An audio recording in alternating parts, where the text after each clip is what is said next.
Қайырлы күн, құрметті достар. Біз Шымкент қаласында Greenleaf-тің магазинінде тұрмыз. Дәл қазір қасымда апай Гүлайым ханыммен тұрмыз екеуміз. Гүлайым ханым как раз жақында ғана краскілеген екен шашын. Краскіні бізге әдемілеп құндылығын жеткізді. Қандай краскімен краскіледіңіз? Greenleaf-ке қашаннан бері кірдіңіз? Өзіңіз туралы айтып кетіңіз. Саламатсыздар ма?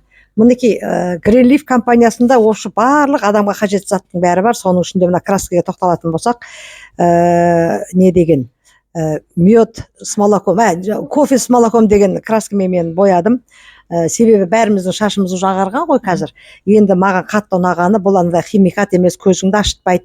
Кәдімгі ішінде 10 штук бар, соның мысалы 3 штугын алдым да, қырқасында даже мастер іздемейсіз, соны жаңағы араластырып алып шашыңызға жағып, түбіне көптеу тигізіп, сөйтіп мен 1 сағаттай ұстадым. 1 сағаттан кейін жуып тастаған кезде кәдімгі шампунның көбі ұқсап төгіле салады.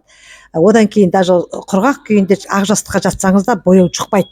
Одан кейін жуған кезде ақпайды бояу. Маған керемет ұнағандығы. Құрамында аммиак жоқ, химикат жоқ, таза.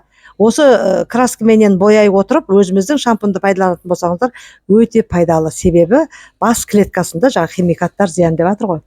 Осылай. Өзіміздің шампун, Greenleaf-тің шампунын айтып отырсыз. Иә, осы Greenleaf-тің неше түрлі шампундары бар. Сол шампундарға көшкен кезде обязательно өзіміздің краскіге де ауысып алсаңыздар, керемет болады. Тағы да мынандай түрі бар екен. Бұл туралы не айтасыз? Краскінің түрі көп негізі. Бірақ мен именно осы жерден өзімнің таққанымды, жаққанымды айтып жатырмын да. Мынаның бәрі краска ма? Түрлері ғой, неше түрлі ғой. Мынаның ішіне мынау шыға ма?